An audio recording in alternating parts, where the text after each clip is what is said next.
త్రేతాయుగం ముగిసే కాలం. శ్రీరామచంద్రుని జన్మస్థలమైన అయోధ్య భూమిని సారవంతం చేయడంతో పాటు శ్రీరాముని జననానికి అవతారానికి సజీవ సాక్షిగా నిలుస్తుంది సరయూ నది. అయోధ్య నగరం సుభిక్షంగా సాగేందుకు సరయూ నది ఓ కారణంగా చెబుతారు. సరయూ నది హిమాలయాల్లో పుట్టి ఉత్తరప్రదేశ్, ఉత్తరాఖండ్ రాష్ట్రాల గుండా ప్రవహిస్తుంది.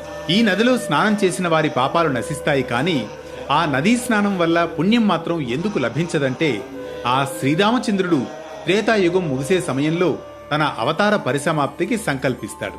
అందులో భాగంగా అయోధ్య పట్టణానికి సమీపంలోని గంగానదికి ఉపనది అయిన సరయూ నదిలో జలసమాధి కావడం ద్వారా తన అవతారం చాలిస్తాడు. ఈ విషయంలో ఆ శ్రీరాముని జలసమాధికి అంగీకరించిందని సరయూ నదిపై ఆగ్రహిస్తాడు ఆ పరమేశ్వరుడు. సరయూ నది నీరు ఏ పూజలకు, పవిత్ర కార్యాలకు పనికిరాకుండా పోవుగాక అని శపిస్తాడు ఈశ్వరుడు. ఆ శాపం విన్న వెంటనే శివుని పాదాలపై పడి శరణి వేడుతుంది ఆ సరయూ నదీమ తల్లి.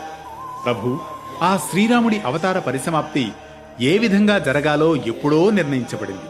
ఇందులో తన తప్పేమీ లేదని విన్నవించగా, అందుకు శివుడు తాను ఇచ్చిన శాపాన్ని తిరిగి తీసుకోలేనని చెప్పి కొంత ఉపశమనం మాత్రం కలిగిస్తాడు.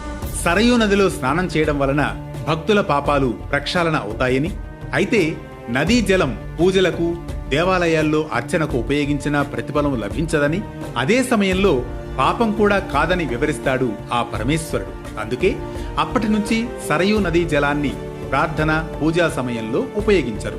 కుంభమేళా కూడా నిర్వహించకపోవడంలోని ఆంతర్యం ఇదే. మరో విశిష్ట కథనంతో మళ్ళీ కలుసుకుందాం.